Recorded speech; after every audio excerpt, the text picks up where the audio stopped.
Hello, right, I want to show you a different way about going about mixing in the day and age of streaming. Records, CDs and tapes, dead format now. Everyone streams. Only a few people buying CDs and records now, and that's the DJs, and a lot of DJs now have updated their equipment now to MP3 decks. CDs are obsolete, thing of the past. Records is a niche. Very rarely now you go out and see people mixing on vinyl, especially in clubs. Maybe at raves, illegal parties, they might still be using decks. But on the whole, it's MP3 now. So with that in mind, we've got to come up with a new way of mixing for streaming. And this is how I go about it. So what I've got here is my kick.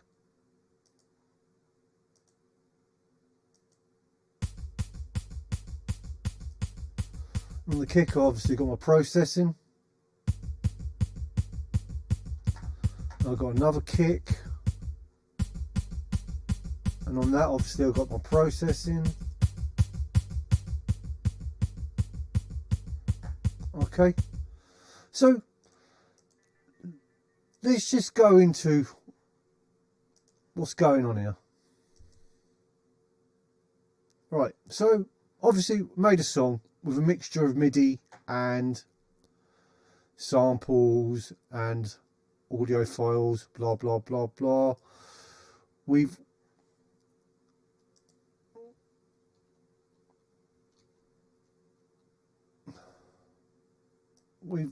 give it all a rough mix and got it ready now. Do you know what I mean? We're going to start bouncing down to stems now. So when we bounce down to stems, all this becomes irrelevant, because when we got the stems back, we're going to bring them all up to what they call minus 18 dB. With all these faders set to 0, then we will gain stage.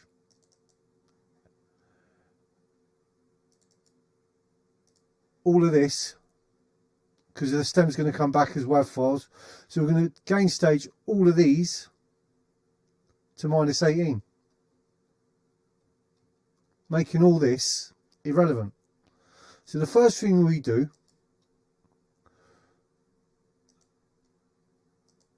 is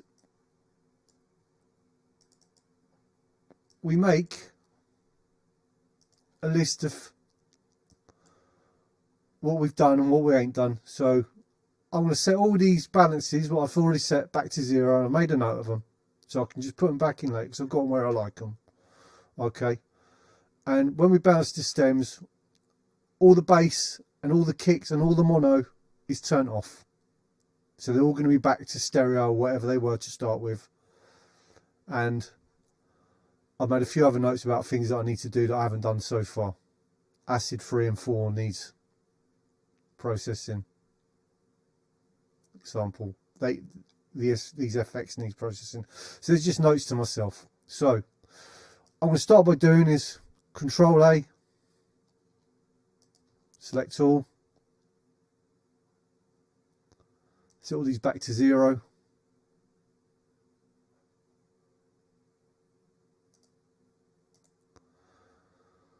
Go back into here. Now, when I was making the track, I was doing the processing as I go, okay? Blah, de, blah, de, blah, and so on and so on and so on.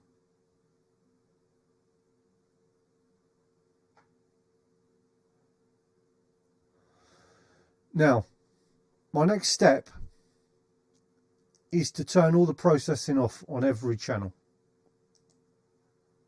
I then make a corresponding, I insert an audio track, and I make a corresponding audio track for the kick track, and so on all the way down through everything. Everything I've made in here, I make a corresponding audio track for here. I then take whatever processing I've done, I turn it off, I copy it,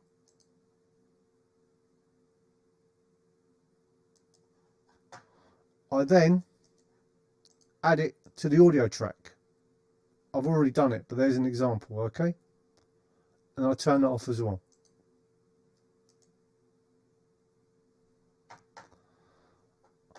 This is optional, but what I normally do then is I group all of these.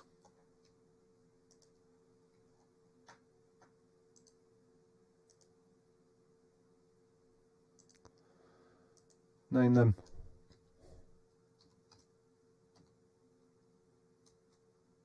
audio tracks.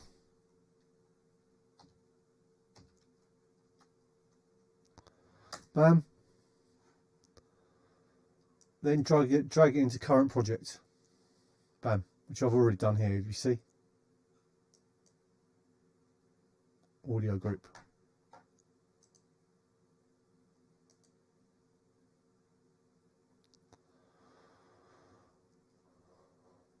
What I normally then do is then save this as, and I will call it whack MIDI processing off. Save it.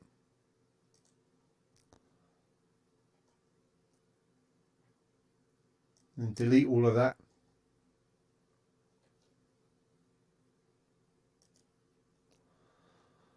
And then open a new project. Oh no, sorry. Stepping ahead then. We'll do next. Select all of these.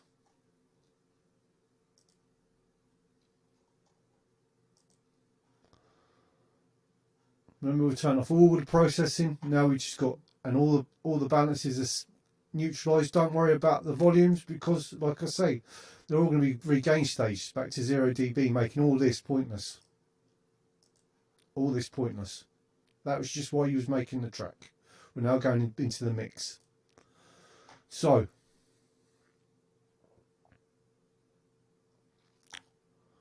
do select all of them, export all, blah blah blah, selected tracks only, no diver, and export that to a file that you've already made or want to make, but I've done blah blah blah, fuck bass, whack stems, bang. Then export them all, then you end up with all your stems. Okay.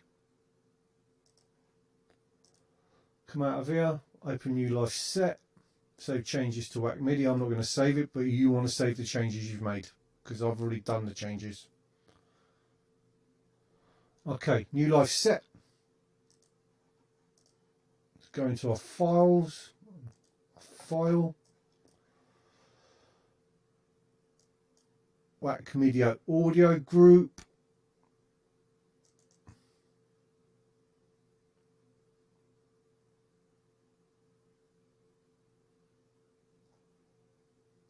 There we go. Ungroup this. Go back into our folder.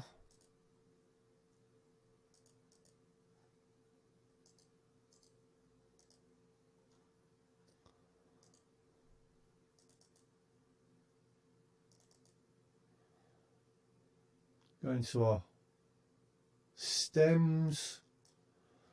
And these are all our stems for the track. What I like to do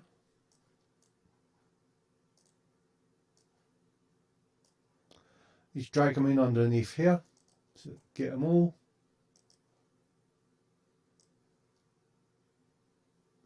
Control, drag them all in. What I do then is I send them back to where they come from. So here we go, 1, 2, 3, acid on off. There we go. Drag it to there, and so on and so on and so on. Then reassign the colours.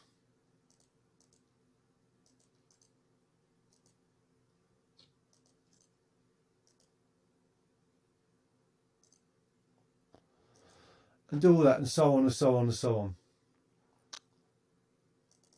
And notice now we've got an audio track with our processing bus on it. And you do all that until you end up with this.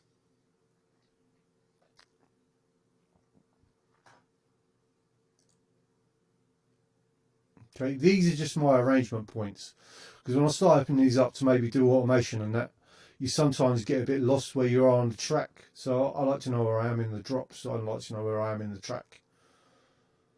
Okay, so once you got to here, save this as whatever you want to save it as. And then we've got all these tracks set up with the processing on, but not on. Then what we do next is we go to the master channel, we put on an MV meter, select an element. I've already done up to here. This has already been gain staged up to here, to minus 18 dB. So I'll give you an example now of what I mean by minus 18 dB. So get this, that's a big hit there.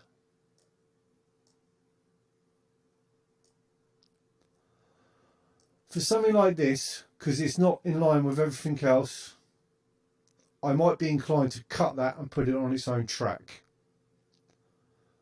because I don't want to compress it really, because all these, that's got a massive transient.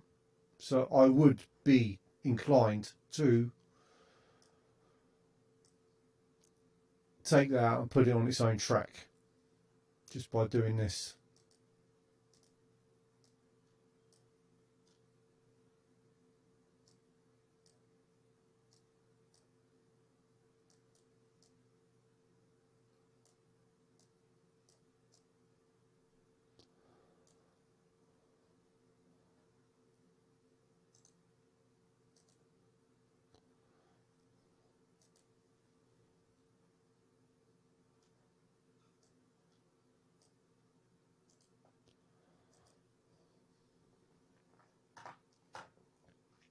This is going to be a bit slow.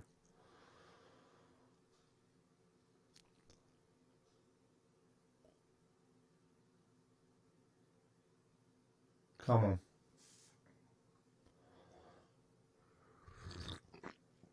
Sorry, drinking tea. English. That's what we do, we drink tea.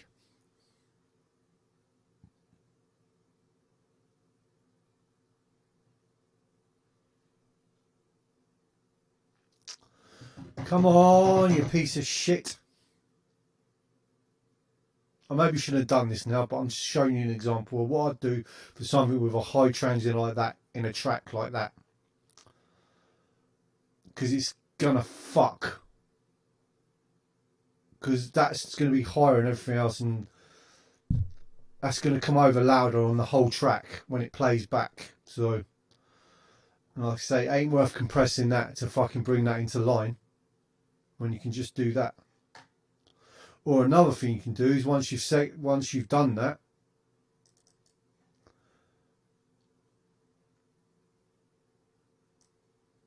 I didn't see that tail on that, but what we can do is this, maybe,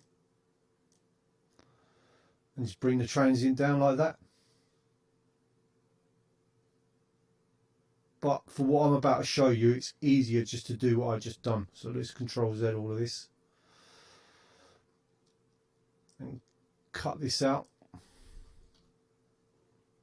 Right, so now we've got this. This selects a bit, put it on the loop and just play it. Let's bring up our MV meter.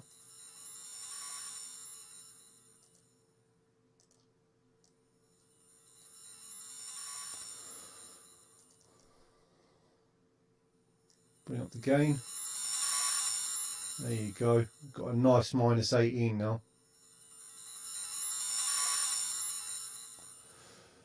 What I'd normally do next is I'd come in here and put on an EQ or whatever, but I'll do that later on. So that's the first one done. Like I say, we've just done this little fella now. So let's come down to him.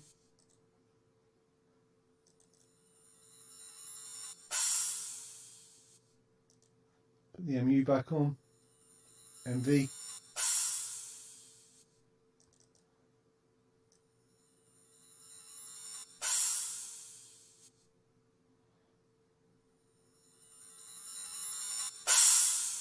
too much.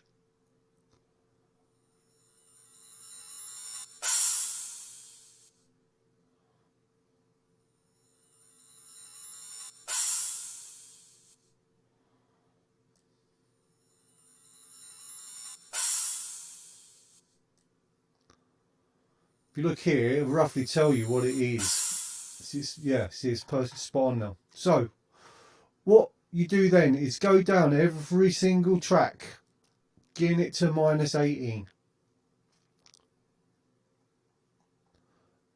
This is what I do as well. I'm going to bring you to this breakbeat. Okay, so I'll bring you to this one. This is a better example. So, what I've done, just quickly, before I end this video and we'll go on to something else, right? If we look on this breakbeat, right, I've got put the processing on.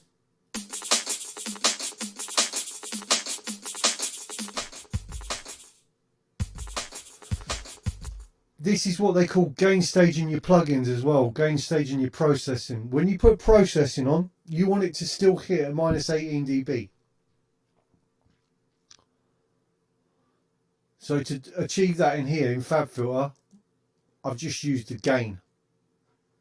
Because if we play it again,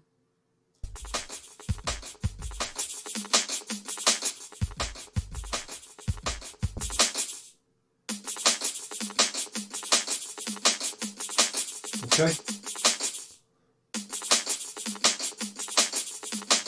So when you do all your tracks and you come down in all of these, you want to make sure that when you gain stage it dry to -18, it's at -18, and when you put the processing back on, you need to adjust it either with gain or with compression or whatever trickle tool you use to get it back down to -18. So when we go into the mix phase, everything is -18 with the effects on or off.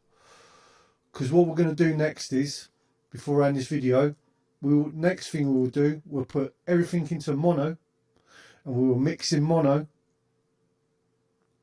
get it sounding nice in mono. Then we'll put all the effects on and it will should open up to how it was before, making a nice mix. We'll end this video here and we'll get ready for part 2.